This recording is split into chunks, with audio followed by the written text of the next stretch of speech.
सभी को नमस्कार। मैं Vimal Kumar Yadav, assistant professor political science, government PG college Behror के यूट्यूब चैनल में आप सभी का स्वागत करता हूं। आज हमारी जो चर्चा का जो विषय है वो है सुप्रीम कोर्ट के कार्य और शक्तियां। ये जो टॉपिक है ये बीए सेकेंड ईयर और एमए में जो पुस्तक चलती है भारतीय शासन एवं राजनीति, उसके पाठ्यक्रम का हिस्सा तो है ही। इसके अलावा विभिन्न प्रतियोगी परीक्षाओं की तैयारी कर ले स्टूडेंट्स के लिए बहुत उपयोगी है। अब जो पिछला वीडियो था, उस पिछले वीडियो में हमने बात की थी सर्वोच्च न्यायालय के आरंभिक क्षेत्राधिकार के बारे में और सर्वोच्च न्यायालय के अपीलीय क्षेत्राधिकार के बारे में, जिसमें मैंने आपको बताया था कि केंद्र राज्यों के मध्य कोई विवाद उत्पन्न होता है जिसमें विधि का कोई सारभूत प्रश्न निहित हो तो उन मामलों की सुनवाई केवल और केवल सुप्रीम कोर्ट करता है। और इसके अलावा मौलिक अधिकारों के अतिक्रमण से संबंधित मामलों की सुनवाई जो है हाई कोर्ट भी कर सकता है और सुप्रीम कोर्ट भी कर सकता है। अपीलीय मामलों के मामले में मैंने आपसे बात की थी कि उच्च न्यायालय के निर्णय के विरुद्ध सिविल मामलों में, आपराधिक मामलों में, संविधान की व्याख्या के संबंधित मामलों में अपील की जा सकती है और किसी भी न्यायालय और न्यायाधिकरण के विरुद्ध सर्वोच्च न्यायालय विशेष इजाज़त से अपील का जो है अधिकार रखता है कि अपील की इजाज़त दे दे। तो आज बात करते हैं बाकी बची हुई जो शक्तियाँ थी जिसके बारे में कि सर्वोच्च न्यायालय के बाकी कार्य और शक्तियाँ क्या हैं। अब बात करते हैं परामर्शदात्री क्षेत्राधिकार के बारे में। अनुच्छेद 143 के तहत सर्वोच्च न्यायालय को परामर्श संबंधी क्षेत्राधिकार प्राप्त है। यानी इसमें दो अनुच्छेद हैं, अनुच्छेद 143 फर्स्ट और अनुच्छेद 143 सेकंड। यदि अनुच्छेद 143 फर्स्ट में वो मामले आते हैं कि कोई सार्वजनिक महत्व का कोई मामला है, उस सार्वजनिक मामले में कोई विधि का सारभूत प्रश्न निहित है, तो राष्ट्रपति सर्वोच्च न्यायालय से परामर्श मांगेगा और सर्वोच्च न्यायालय की मर्जी है कि वो उस मामले में परामर्श दे या न दे। ये बात भी आपको ध्यान रखनी है कि सर्वोच्च न्यायालय द्वारा दिए गए परामर्श को मानना या न मानना राष्ट्रपति की मर्जी है। यानी सार्वजनिक महत्व के मामलों में सर्वोच्च न्यायालय परामर्श देने के लिए बाध्य नहीं है और राष्ट्रपति भी उसकी राय को मानने के लिए बाध्य नहीं है। जैसे मैं आपको बताऊं, बाबरी मस्जिद जो बात था उसमें सर्वोच्च न्यायालय से राष्ट्रपति ने परामर्श मांगा कि भाई वहाँ पर क्या था, मस्जिद थी या मंदिर था या कोई बौद्ध अवशेष थे। सर्वोच्च न्यायालय ने उस मामले में राय देने से मना कर दिया। अब आता है अनुच्छेद 143 खंड 2। इसके अंदर अगर संविधान लागू होने से पहले कोई संधि है, समझौता है, करार है और उसको लेकर कोई विवाद उठता है और राष्ट्रपति सर्वोच्च न्यायालय से परामर्श मांगता है, तो सर्वोच्च न्यायालय के लिए बाध्यकारी है कि वह राष्ट्रपति को ऐसा परामर्श दे। यानी सर्वोच्च न्यायालय को संविधान से लागू होने से पूर्व कोई संधि, समझौते या करार को लेकर विवाद उत्पन्न हुआ है तो उन मामलों में उसे परामर्श देना ही पड़ेगा। यद्यपि सर्वोच्च न्यायालय के परामर्श को मानना या न मानना राष्ट्रपति की मर्जी है। तो ये कई बार कॉम्पिटिशन में पूछा गया है कि सर्वोच्च न्यायालय का परामर्शदात्री क्षेत्राधिकार कौन से अनुच्छेद के तहत है, तो ये आपको ध्यान रखना है, अनुच्छेद है 143। अब एक सेकेंड ग्रेड में एक बार क्वेश्चन आया था कि अनुच्छेद 143 के तहत राष्ट्रपति परामर्श मांग सकता है। राष्ट्रपति को परामर्श देना या न देना उच्च न्यायालय की मर्जी है, सर्वोच्च न्यायालय की मर्जी है। सर्वोच्च न्यायालय के परामर्श को मानना या न मानना राष्ट्रपति की मर्जी है। तो उसमें पूछा गया था उपरोक्त में से कौन सा तथ्य जो है सही नहीं है।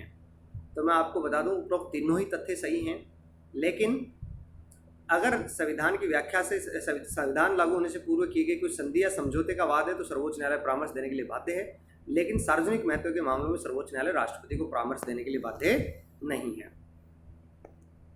अब आता है पुनर्विलोकन का क्षेत्राधिकार। अनुच्छेद 137 के तहत सर्वोच्च न्यायालय को यह अधिकार प्राप्त है कि वह अपने पूर्व में जो निर्णय दिए हैं उन पूर्व में दिए गए निर्णयों का अवलोकन कर सकता है और उन निर्णयों को बदल भी सकता है। यदि सर्वोच्च न्यायालय को यह संदेह होता है कि कोई पहले के मामले में न्याय नहीं हुआ है या उस विवाद के संबंध में कोई नया तथ्य प्रकाश में आ गया है या परिस्थितियां बदल गई है या कोई अन्य पर्याप्त कारण है, तो सर्वोच्च न्यायालय अपने पूर्व में दिए गए निर्णय को जो है परिवर्तित कर सकता है, बदल दे सकता है। अब है कुछ मामलों के अंतरण की शक्ति। सुप्रीम कोर्ट को अनुच्छेद 143 और 139 के तहत ये अधिकार प्राप्त है कि वह किसी मामले को एक उच्च न्यायालय से दूसरे उच्च न्यायालय को स्थानांतरित कर दे। आपको मैं बताऊं, जम्मू कश्मीर में एक हत्या का प्रकरण था जिसमें पुजारी की हत्या कर दी गई थी। उस मामले को जो है जम्मू कश्मीर हाई कोर्ट से लेकर उसको पंजाब एंड चंडीगढ़, पंजाब एंड हरियाणा जो हाई कोर्ट है उसको जो है रेफर कर दिया गया था मामले को। तो ये एक उच्च न्यायालय से मामले को दूसरे उच्च न्यायालय में ट्रांसफर कर किया जा सकता है सर्वोच्च न्यायालय के द्वारा, या किसी मामले को वह उच्च न्यायालय से अपने पास भी मंगवा सकता है। उच्च न्यायालय उन्हीं मामलों को अपने पास मंगवा सकता है जिसमें विधि का कोई प्रश्न निहित हो उसे निपटा सकता है। वह स्वयं प्रेरणा से भी इस शक्ति का प्रयोग कर सकता है, महान्यायवादी के कहने पर भी कर सकता है और किसी पक्षकार के कहने पर भी कर सकता है। यानी कहने का मतलब किसी प्रतिवादी को लगता है कि इस हाई कोर्ट में उसके साथ न्याय नहीं होगा या उसे जान का खतरा है यहाँ पर सुनवाई के दौरान, या कोई और मामला है, तो वह सुप्रीम कोर्ट में अपील कर सकता है कि मामले को इस हाई कोर्ट से दूसरे हाई कोर्ट में ट्रांसफर किया जाए। मैं आपको बता दूं कि स्वयं प्रेरणा से उच्च न्यायालय से मामले को जो मंगाने की शक्ति वो 44वें संविधान संशोधन 1978 में दी गई है। इससे पहले केवल महान्यायवादी यानी अटॉर्नी जनरल के कहने पर ही वह किसी मामले को सर्वोच्च न्यायालय अपने पास मंगाता था।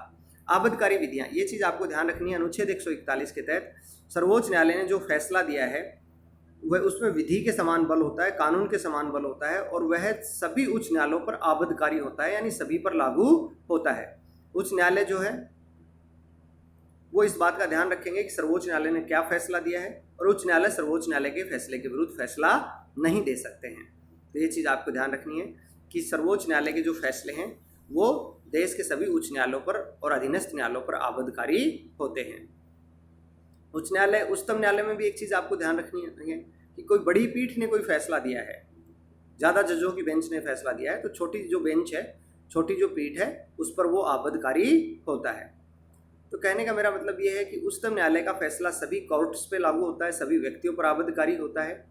तो ये चीज़ आपको ध्यान रखनी है। मूल अधिकारों का रक्षक है। सर्वोच्च न्यायालय नागरिकों के मूल अधिकारों की रक्षा करता है। जैसा कि मैंने आपको बताया, अनुच्छेद 32 के तहत संवैधानिक उपचारों का अधिकार दिया गया है, जिसमें अगर किसी व्यक्ति के मूल अधिकारों का अतिक्रमण होता है तो वह सर्वोच्च न्यायालय में जा सकता है और सर्वोच्च न्यायालय उस व्यक्ति के मूल अधिकारों की रक्षा के लिए 5 प्रकार की रिट जारी करता है। बंदी प्रत्यक्षीकरण, परमादेश, प्रतिषेध, अधिकार प्रचार, उत्प्रेषण, लेख। अनुच्छेद 13(2) के तहत वह किसी ऐसी विधि को शून्य घोषित कर सकता है जो मूल अधिकारों को छीनती हो या करती हो। यानी अनुच्छेद 13(2) सर्वोच्च न्यायालय को न्यायिक पुनरावलोकन का अधिकार भी प्रदान करता है। न्यायिक पुनरावलोकन की जो व्यवस्था है ये अमेरिका से ली गई है। दरअसल भारत के संविधान में कहीं भी स्पष्ट रूप से न्यायिक पुनरावलोकन शब्द का प्रयोग नहीं किया गया है, लेकिन अनुच्छेद 13(2) में जो बात कही गई है वो सर्वोच्च न्यायालय को न्यायिक पुनरावलोकन का अधिकार प्रदान करती है। यानी इसमें कहा गया है कि कोई ऐसी विधि जो मूल अधिकारों का अतिक्रमण करती हो उस सीमा तक न्यून होगी जिस सीमा तक वह मूल अधिकारों का अतिक्रमण करती है। यानी कोई भी सरकार कोई ऐसा आदेश जारी करती है, कोई ऐसा कानून बनाती है, ऐसा कोई नियम या उपनियम बनाती है जो मूल अधिकारों के खिलाफ हो, तो सर्वोच्च न्यायालय उसको अवैध घोषित कर सकता है। एक बात ये आती है कि क्या सर्वोच्च न्यायालय पूरे कानून को ही रद्द करेगा या उस हिस्से को जो मूल अधिकारों के खिलाफ हो। तो ये ध्यान रखना है कि किसी कानून का वो हिस्सा जो मूल अधिकारों के विरुद्ध हो केवल उसे अवैध घोषित किया जाएगा, पूरे कानून को अवैध घोषित नहीं किया जाएगा। तो विधि जो है, कोई भी विधि जो मूल अधिकारों के खिलाफ हो उसको जो है नल एंड वॉइड डिक्लेयर किया जा सकता है। उच्चतम न्यायालय की कुछ अन्य शक्तियाँ भी हैं कि अनुच्छेद 135 के तहत उच्चतम न्यायालय को जो संघीय न्यायालय द्वारा प्रयुक्त शक्तियाँ और अधिकारिता थी उनको प्रयोग करने की शक्ति दी गई है। जो मामले अनुच्छेद 133 में सिविल मामलों में अपील या आपराधिक मामलों में अपील में मामले में नहीं आते हैं, किंतु संघीय न्यायालय जो संविधान लागू होने से पूर्व अस्तित्व में था, भारत शासन अधिनियम 1935 के तहत सर्जित था और 1 अक्टूबर 1937 से जिसने कार्य करना शुरू किया था, तो उस संदर्भ में भी उच्चतम न्यायालय को वो सारी शक्तियाँ प्राप्त होंगी जो ब्रिटिश काल में 1935 के अधिनियम के तहत गठित संघीय न्यायालय को प्राप्त थी। अनुच्छेद 38 के तहत संसद जो है उच्च न्यायालय के कार्य क्षेत्र में वृद्धि कर सकती है। उच्चतम न्यायालय को संघ सूची के विषयों में से किसी के संबंध में ऐसे अतिरिक्त अधिकारिता और शक्तियां होंगी जो संसद विषय विधि द्वारा प्रदान करे। यानी सर्वोच्च न्यायालय की शक्तियों में बढ़ोतरी का कार्य संसद के द्वारा किया जा सकता है। एक चीज़ और आपको ध्यान रखनी है कि उच्चतम न्यायालय की रिट जारी की शक्ति की वृद्धि के बारे में अनुच्छेद 139 के तहत संसद ऐसा कर सकती है कि वह रिट जारी करने की शक्ति में वृद्धि कर सकती है। एक खास बात आपको ध्यान रखनी है कि रिट सर्वोच्च न्यायालय केवल मूल अधिकारों के अतिक्रमण पर ही रिट जारी कर सकता है, लेकिन उच्च न्यायालय की रिट अधिकारिता सुप्रीम कोर्ट से ज़्यादा है।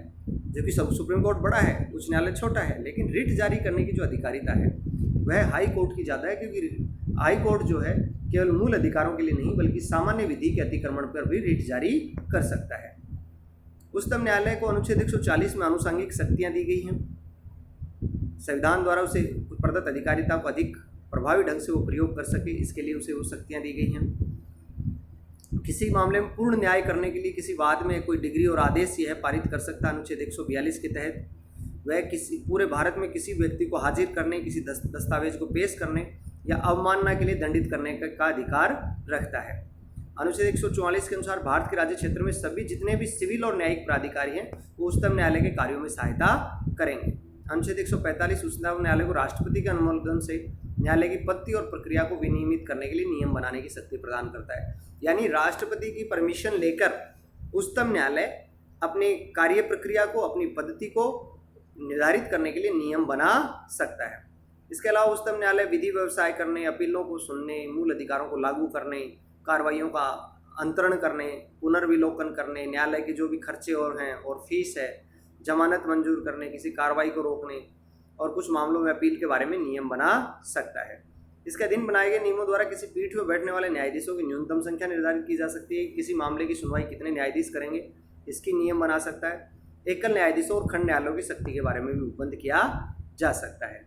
एक चीज़ आपको ध्यान रखनी है कि जब संवैधानिक मामलों की अपील होती है, संविधान की व्याख्या से संबंधित मामले होते हैं, तो उसके अंदर कम से कम 5 जजों, सुप्रीम कोर्ट के 5 जजों की पीठ उसकी सुनवाई करेगी। कम से कम 5 न्यायाधीश होने चाहिए, ये चीज़ आपको ध्यान रखनी है। चाहे अनुच्छेद 143 के तहत संविधान की व्याख्या से संबंधित कोई मामला हो, संविधान लागू होने से पूर्व किए गए संधि या समझौते का कोई मामला हो, 5 न्यायाधीशों की पीठ उसमें सुनवाई करती है। इसके अलावा सर्वोच्च न्यायालय जितने भी अपने अधिकारी हैं और सेवक हैं उनकी नियुक्ति करने, उनकी सेवा शर्तें निर्धारित करने का अधिकार रखता है।